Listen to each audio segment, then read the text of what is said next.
All right. Hi, everybody. Thanks for joining me again on the Sports Path. This is a very special episode because we are joined by Marie Gorski. She is the registered dietitian with the Gateway Region YMCA. She helps people all over the St. Louis area with their dietary needs and a bunch of different things. So we'll get right into it. Marie, thanks for joining me today. Yeah, thank you, Darren, for the opportunity. Absolutely. So tell me about how you got into this role as a dietitian and what kind of drove you to this career path. Yeah. So it's kind of an interesting path that I took to get here. At a young age, at 14, I decided to become a vegetarian in a family of strict carnivores. So I had to kind of teach myself early on how to eat differently than I had my whole life and how to cook for myself in a way and all these kinds of things. So that progressed throughout my life till today. And then when I was pregnant with my daughter, my doctor had thought that perhaps I might be at risk for gestational diabetes and suggested I go talk to a dietitian. So I did, and very nervous, young mom, you're terrified about doing anything that could harm your pregnancy.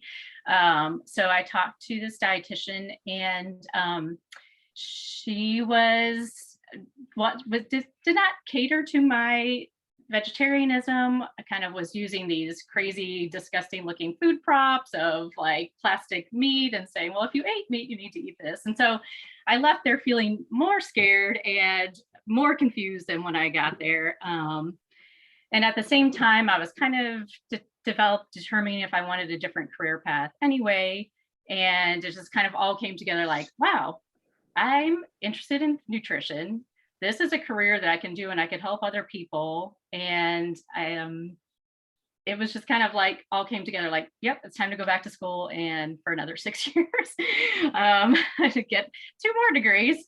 So that's kind of how I landed where I'm at. And it was really the best decision because I've always known about myself that I wanted to help people. I just didn't really know the path to do that. So this allowed me to follow a path where I can help people in a topic that I found extremely interesting because it is the core of everything that we do in our life is how we eat, how food is produced, the effects on the environment. I mean, food is life. So to be able to be a part of that conversation and help people reach their wellness goals is it's pretty awesome. Absolutely. Yeah. It sounds like you're doing great work. Honestly, I love to hear it. So you talked about how food is processed and produced. Yeah. And that really makes me think, if you go and buy bread or you go and buy anything made with bread, it's whole grain, Mm-hmm. right? It's a huge selling point. It is. So is it that important for something to be whole grain, and what the heck does it mean? Yeah, well, whole grain is kind of a deceptive term because it is different from whole wheat. Whole grain, it can be fortified to fit the bill of whole grain. So to kind of preempt that is kind of look at what a grain consists of. A grain is separated into three parts. The exterior, is the bran, and that is high in fiber and B vitamins and minerals. And then you have the next layer in, which is the endosperm, which is a starchy carbohydrate. It has a little bit of protein, a little bit of nutrients, but it's primarily the starchy carbohydrate. And then the very interior is this itty bitty germ, which is the richest part of the grain. And that is nutrient packed, it's B vitamins, it's phytochemicals, it's healthy fats. So what happens in the process of converting a grain into, say, like white flour, is much of the bran and germ is lost, and you're pretty much just left with that endosperm interior. So you've got primarily just these starchy carbohydrates and very little of the fiber and the healthy fats and the vitamins and minerals. So The bran and the germ, what we're looking, why that's important is because that's where your fiber is located. Again, your minerals and vitamins, and the phytochemicals, which are basically chemicals produced by plants. And those phytochemicals can have properties that are very antioxidant and anti-inflammatory and can help prevent things like cancers, type 2 diabetes, heart disease. So when we really kind of look at the big picture of what happens when we just convert something from a wheat grain to a white bread, you lose a lot. You lose a lot. And what it does, why they started doing that is because people didn't like the texture of wheat bread. It was hard and it was difficult to chew. So they wanted something softer. And also when you do that, you can add other things to help stabilize and make the shelf life longer. So it's all kind of part of the food industry to increase the shelf life of foods and be more palatable to the Western diet. So in doing so, they probably, made a lot of people happy because it tasted better and lasted longer, but they're not getting the full nutrient profile. So it tasted like capitalism. Yeah. Somebody was making money, so that's right. So preservatives in food.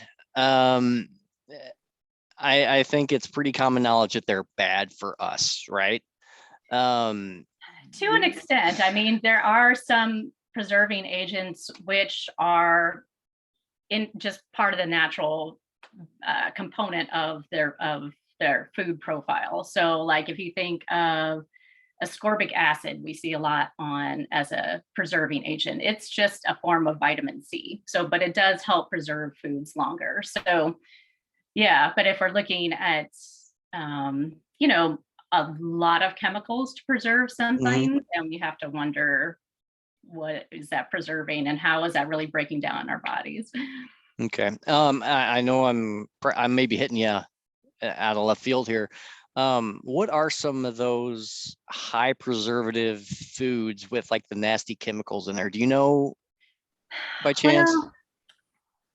Well, I don't know off the top of my head if I can really pinpoint something, but essentially anything that can last for years. So like Twinkies I was gonna say outlive Twinkies. Cockroaches.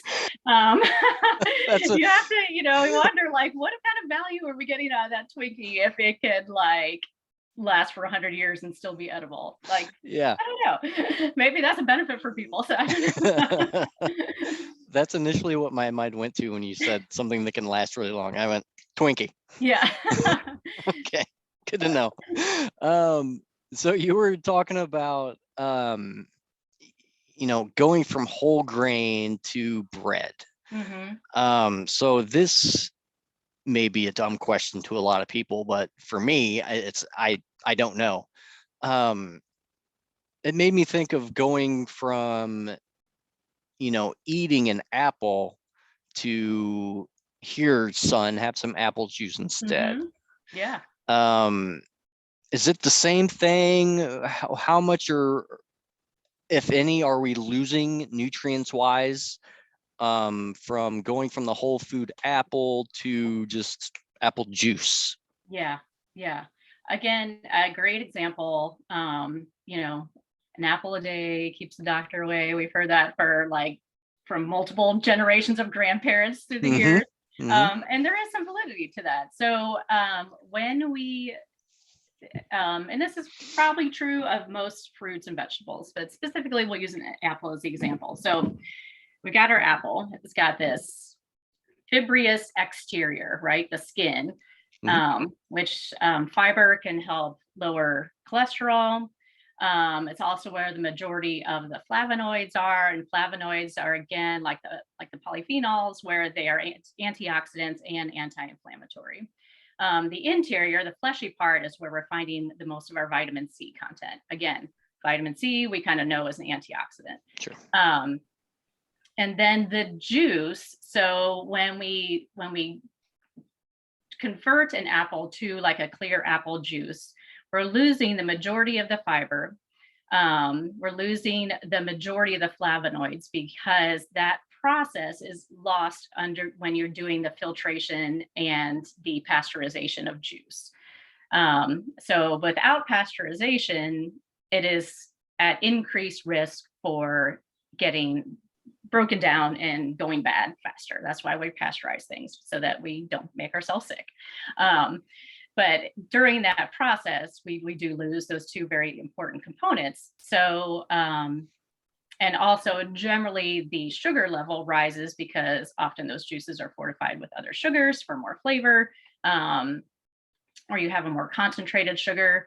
And without the fiber to help break, hold, I'm kind of going off on a tangent here, but when you have a sugar that's been refined or not, it breaks down slower in the presence of a fiber or a protein. So why that's important is the slower it breaks down, the easier it is to control your blood sugar levels.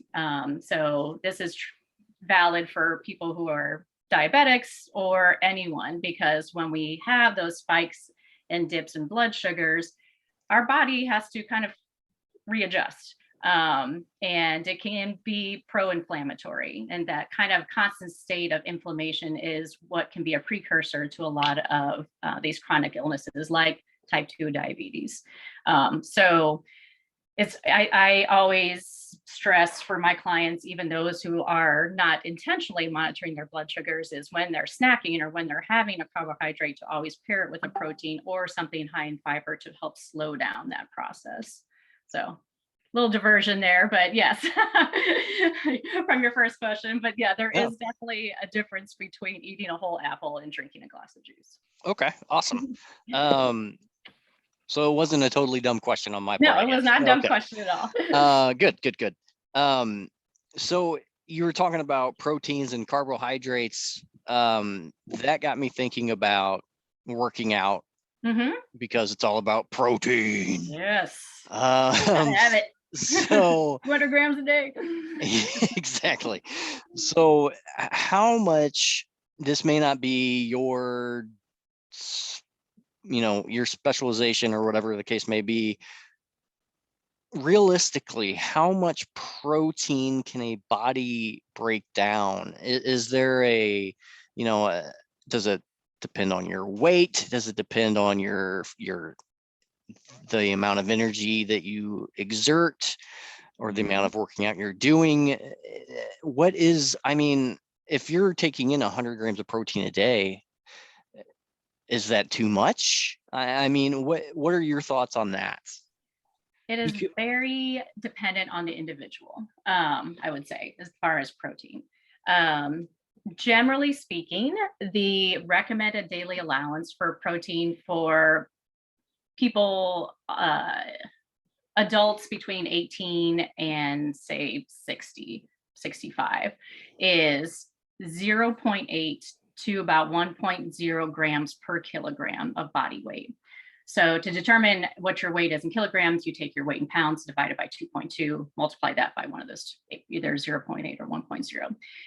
That being said, people who have higher amounts of musculature in their body, like if they work out a ton, generally do need, or even if they don't have a lot of muscle, if they're working out a lot, like athletes, even high school athletes, college athletes, they may have a higher amount of protein needs, because they are breaking down their muscles at a faster rate. So when we think about what protein does in our body, it does not bulk us up. It does not make your muscles bigger. Exercise does that. But what it does when you're exercising, where you're lifting weights, you're constantly tearing those muscle fibers. So in order to bulk up, you need protein as the building block to build that muscle fiber back together and make it larger, potentially, or not, depending on the type of exercise. So that's the kind of the caveat when you are in those higher exercise modes. And this could be people who are not athletes, people who just work out a lot. They probably do have a higher protein need than someone who casually walks the neighborhood every day. I think that sometimes people fall in this trap because protein is such a high marketability product that everyone feels like I must be lacking, or this is going to be something that's going to make me slim and trim because all I need is protein. And that unfortunately is not the case, because there is a threshold of how much you can actually metabolize at one time. And that number is pretty static regardless of your weight. And it's about 25 to 30 grams at a time. So if you think of some of these like protein bars or protein shakes that have 40, 60, 80 grams in a serving, your body simply cannot metabolize that much protein at one time. It takes about 2 to 3 hours of a clearing range for you to kind of break that down and start again. So if you really are intent in having, or you have high needs, protein needs, it is recommended that you have maybe 25 grams at a time, wait a couple hours, have another 25 grams, and spread it out throughout the day so your body can really efficiently use that protein. Because protein cannot be stored in the body, unlike fat. So if you can't use it, it will actually turn to fat because your body's like, I don't know what to do with this. Well, let's put it into storage and save it for later. That's all. That's what fat is. So it's, something to be aware of as people are packing in the protein and like not using it for energy, then it will theoretically turn to fat. So Interesting. That's very interesting. Yeah. So you will use it as an energy source if you're working out, but discretionarily, your body wants to use carbohydrates as the primary source of energy at all times. So I always recommend to my clients that exercise, have a carb snack before you go and work out. Have something for your body to use as a quick energy source, and your workouts will be more efficient because your body's not like, oh, now I need to figure out something else to use because I don't have a carb source. But your body will, in absence of carbohydrates, will start catabolizing muscle and fat for energy. So a lot of people who are big proponents of low carb diets said, oh, my body's just going to burn fat for energy. True, but it will also burn muscle. So you gotta kind of have to balance it out, is kind of what I'm suggesting. It's not all an all or one. Right. Okay. Gotcha. So 2 weeks ago, before I got hit with COVID, I was working out 3 times a week, going to the YMCA. Yes. 3 times a week. I would have, my post-workout shake. Yeah. It had 40 grams of protein, which I know to change that now. And then they also sold me on a product that had, I think, 30 grams of sugar in it, because the body would break down the sugar instead of the protein. Does that make sense to you? Well, I think the premise is just because, like I said, the body preferentially will choose glucose to use as an energy source. Mm-hmm. So it may go for that first. 30 grams of sugar is not really, it seems like a lot, but it's not really a whole lot. So you would probably, depending on how much you're working out, you probably burn that pretty darn quick, and then it might start going into the protein. So okay. Kind of my general recommendation, depending on your workouts, is for people, people usually alternate like cardio days, weight days. And I typically advise people who are doing cardio on your cardio days, have a ratio of like 2 servings, 2 to 1 carbs to protein, and then the reverse on the weight days, 2 to 1 protein to carbs. So because those cardio days, you're really kind of burning through the carbs a lot faster. And then on the weight days, we want a little bit extra protein because you're going to need more muscle repair. So what that could kind of look like is, so breakfast could be like, on the cardio days, maybe 2 pieces of toast and 2 eggs. And on the weight days could be like one piece of toast and 3 eggs, or, depending on what your calorie needs are, but just kind of, reverse balance, I guess. Okay. And Okay. that's really kind of around that first meal, like a little bit of snack and then whatever you're having after the workout. That's where we're looking at that ratio differential to kind of replenish the system. Okay. Awesome. You were just talking about toast and eggs. Mm-hmm. Here's a big question. Yeah. A lot of people, and when I say a lot of people, I mean me, think that they don't have to eat in the morning. It's a great way to cut weight if you're not eating breakfast. Mm-hmm. How important is it to have breakfast every day? You are not alone. I have a lot I of didn't people think the so. same way. And a lot of people that are very accustomed to not eating breakfast in the morning. And some people don't feel as good when they eat in the morning. Yeah. It's kind of a funky meal for a lot of people because it doesn't seem to be consistent with everybody, which I honestly didn't really realize until I started talking to a lot of different clients. Like, oh my God, none of these people eat breakfast in the morning. Like for me, if I don't eat something in the morning, I am just like toast. Like I am just exhausted. Like I need that. No pun intended. Yeah, no pun intended. Because when you're fasting overnight, your carb sources are pretty much gone by the morning. So what that you can be tired, you can be groggy, you can have brain fog, you can have all these things that people who kind of do a keto diet experience initially. So like for me, I just can't function until my brain can't function until I've replenished it with some glucose. So for folks like that, I would say the studies validate that breakfast can actually help you lose weight instead of the other way around. The reason for that, or one of the reasons for that, is oftentimes when people skip that morning meal, by the time it's time to eat, 10, 11, 12, whatever, they tend to overeat in the calories because they're either starving or they're probably starving. So generally they intake a greater amount of calories at that midday meal, as opposed to if they had even a light breakfast a couple hours before. So Probably again, not it's pretty Lucky Charms individualized, though, right?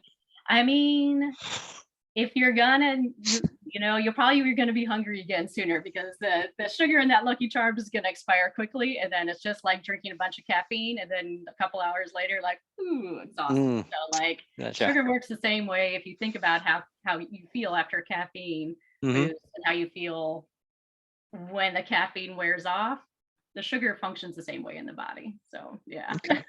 Gotcha. So how important is it for just, high school athletes or college athletes, because this is a sports driven series that I'm doing. How important is sports nutrition for just say a high school athlete? Because I played sports all my life. I played, high school baseball, high school football. Didn't even think about nutrition, so for parents out there with kids who are going to be in high school or that are in high school, how important is getting the right foods just for a high school athlete? Yeah, super important. And I also was a high school athlete. I played soccer, I rode. And I didn't know anything then either. But it is, if you consider that time in your life, your body is still growing. You still have a tremendous growth rate, and really those teen years is when you're going to see a big growth rate for most people. Hormones are going crazy. You've got a lot of media coming at you about what you should and shouldn't eat. A lot of kids also tend to not get enough hydration from water. They're doing just sports drinks, or they're doing energy drinks. They're doing all these other things where they're not actually hydrating their bodies, which is a huge scary thing, because dehydration can just wreck you and actually send you to the hospital if you become too dehydrated. Um, but it's the same, you know, when we think about these elite athletes that have personal dietitians, they're very focused on what they eat because they understand the relationship between what you eat and what you can do on the court or, you know, on the field. Um, so I think it is very important for our young athletes to be considerate of that too. And I don't know that they always have the resources because they're not adults, because they don't have insurance or they don't, you know, whatever. Mhm. It is not a focus for a lot of junior athletes to consider. Um, and having that diverse intake of fruits and vegetables, you know, they're being exposed to a lot of antioxidants, anti-inflammatories. So when you think about like these kids put their bodies through, um, who are athletes, you know, they're pretty grueling, you know, and they're in, you know, groups where they're exposed to more like potential viruses. I mean, there's a whole other like component of health that we want to consider of making the body as healthy as possible for optimum performance and just to keep them from getting sick. So yeah, huge attention to fruits and vegetables, adequate amount of protein. You know, I think a lot of families, especially a lot of families I've worked with who have kids who are athletes, get trapped in that time vortex where, you know, you have one or two working parents, you have two or three kids who are all in various things, driving here, there. Your option seems like the only option is going to the fast food, right? And often, sometimes that may be the case. But, you know, I kind of help clients mitigate some of that by packing healthy snacks, you know, even if it's like 4 PB&Js just at the ready to that's a quick energy source and you got good protein and everything. Um, a little it being prepared, doing it as a family, having kids help, you know, cut fruits and veggies and parceling out into little Tupperware things, you know, so that, you know, the family member has a little cooler at the side where the kid can be like, come and eat. Um, you know, Darren and I had we had talked a little bit before about when we were kids. You know, I know when I played soccer, there was always like the ubiquitous orange slices at halftime. And all these kids are like mowing down orange slices. But that really did have some value because it provided a nice, quick source of calories and source of carbohydrates to kind of be able to finish out that second half. So, yeah, I would say in general, sports is a huge, nutrition is huge for any athletes of any age. And you know, the good thing is, kids can see dietitians too. You don't have to be a grown up. Kid and a parent or caregiver can come collaboratively and, you know, talk to me and we can work out plans, you know, specifically for the individual. And also, you know, with junior athletes, I think the other thing to be aware of is a lot of these kids are at risk for eating disorders or disordered eating patterns.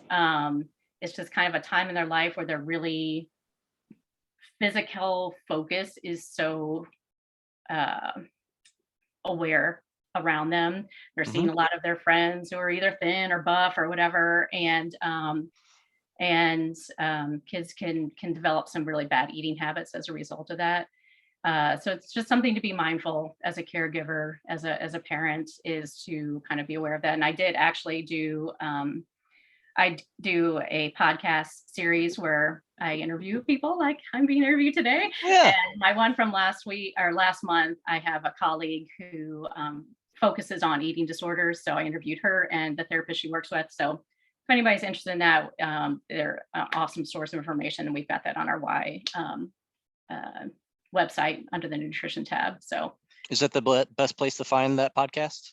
yes, yeah. So Okay. the podcasts, or, you know, just getting more information about my services or anything like that, the Gateway Region YMCA website. We have a whole nutrition page. You can watch a really goofy video that I made introducing myself, which I'm constantly embarrassed by, but it's there. And yeah, so there's those kind of resources available. Awesome. Um, this may not be your line of expertise. Yeah. We're talking about, high school athletes and that kind of thing. Obviously, there's probably not like a boom, he's 13, he can start working out. Yeah. When is too early for an athlete to start working out, to be in the gym, and is it just, freshman year? Is it, based on when they hit puberty? Help me out. Yeah, no, that's a very valid question. And another podcast I did was with he's a Y employee at our MX branch downtown, and his name is Mike, and he is studying to be a personal trainer. So I did a podcast with him where he kind of went into more of the physicality, and we did kind of discuss that, like how early is too early. Yeah. And the reality is kids can start working out at any age, but they really just need to be, they shouldn't overdo it on the weights, like actually no weights for a while.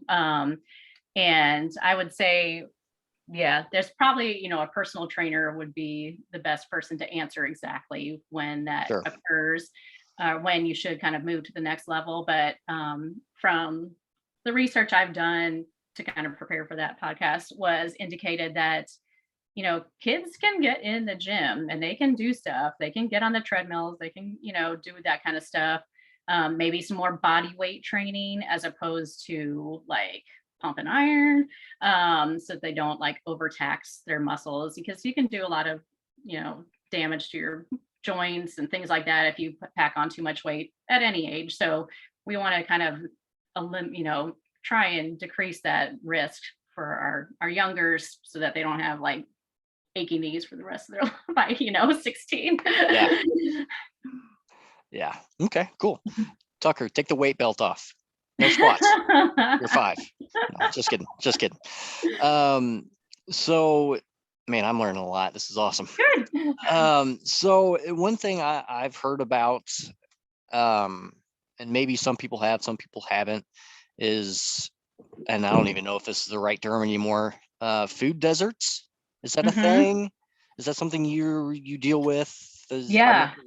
What is a food desert? So yeah, it's a term. I can't really tell you exactly when it came out, within the last 20 years, I would say. So food deserts kind of are a term that suggests that there's not a lot of availability of any food around, any grocery stores around.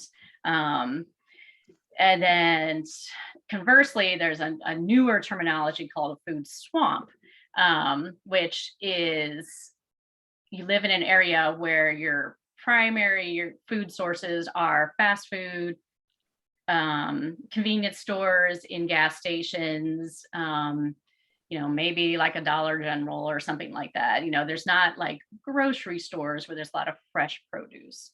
And those are very challenging, because when you exist in that area and these are your primary food sources that are higher in saturated and trans fats, high in sodium, high in processed, sugar, refined sugars, these are all like the precursors to chronic diseases like diabetes, heart disease, even cancers, which is not necessarily a chronic illness, but so yeah, I would say folks who live in these areas are often the people that we see with the highest indications of these chronic diseases.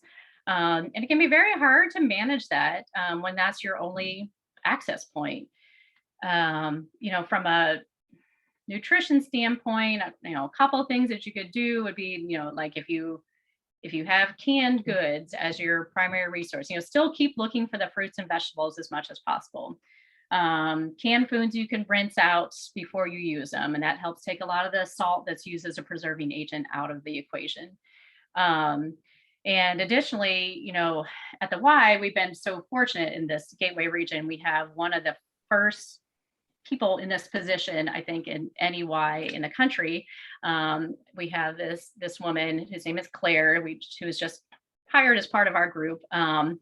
And she is a community health navigator. And what that looks like is Claire can help people who have limited resources find the resources they need. So if they have food insecurity, if they have issues with transportation, a lot of those barriers to health, she can help provide resources to get them help. So it is awesome. We work together on a daily basis with referrals to each other of people that we see at need for either nutrition counseling, or maybe they have other things going on in their lives they need to help manage. So, we're kind of working this in the Gateway region. Why we are creating something that's really never been done before, which is kind of like a micro health clinic within these huge 25 branches. I mean, we have thousands of members. And what we do from our perspective, since we're under community health, is we help our Y members, but we are also helping anybody that lives in our community. So you don't have to be a YMCA member to seek my services or to seek Claire's services. We are here to serve the community at large, which is pretty awesome, I think. And Absolutely. A resource that, like I said, really no other Ys in the country are doing at this level. So any of your Y members listening to this today, should feel pretty proud that they're part of a community that's, really invested in them. Yeah, absolutely. And it's not just inner city, right? No. When I think food desert, I think inner city. Right. But then you brought up food swamp, and Yeah. I think about where I grew up, and it was, where I lived in the nearest town. I mean, we drove half an hour, I think, to get into town to the grocery store. And then other than that one grocery store or two grocery stores when I was real little, it was all fast food and convenience stores. Yeah. Which is very common out, where I live now. Yeah, I think we think of these populations being, like you said, in the city, but it's really the rural areas are just as much at risk for these food swamps or these food deserts. And again, like if you live that far from a grocery store, how many hospitals were available to you? About an hour away, probably. Yeah. So if you Yeah. have something going on and it takes you an hour to get to a hospital, how frequently are you going to be going to the doctor for these checkups? I mean, the COVID has had so many horrible effects, but it has had one positive thing, is that it has really lifted the concept of telehealth. And so you can actually talk to doctors. Granted, it's not the same thing as being in the office. You still have to go get lab work. You still have to go get poked and prodded and have your, lungs listened to and all that, pulse checked and all that. But for those little questions that crop up that you just want to see a doctor for, it is nice that doctors are more able to do telehealth. And that's actually how I see all of my clients, as we do via telehealth. So, which is how I can reach people from what is our parameter of the Y? I mean, it's like, I don't know. Oh man, 100-mile radius. that's crazy. Or something. Yeah. It's huge. Yeah. So yeah, so that's, I think, has helped some people, but yeah, I mean, it's certainly those rural areas are just at higher risk of having health problems than those in the city. So is there any other way that you're helping your clients that we haven't covered? Is there anything else that you want to mention?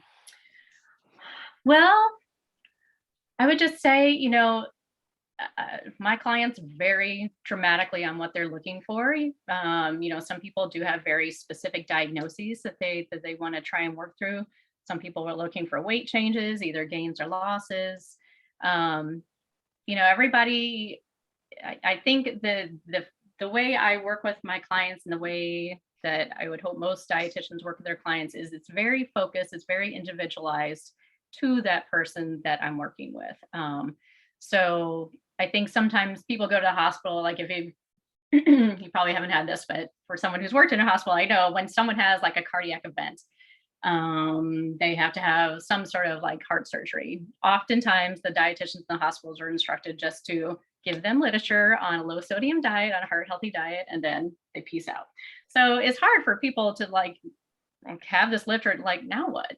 So that's where kind of like me as a consultant, as an outpatient tech sort of comes into play, where I'm talking to you specifically, Darren, about what your needs are and, what the other factors are. You have a family. Well, how does that affect how you eat? You have a job. How does that affect how you eat? So, yeah, I would just say for people who have thought about seeing a dietitian and wonder what that looks like, that kind of what differentiates us from people who have maybe call themselves a nutritionist. They don't actually have to go to school. They're not governed by any body.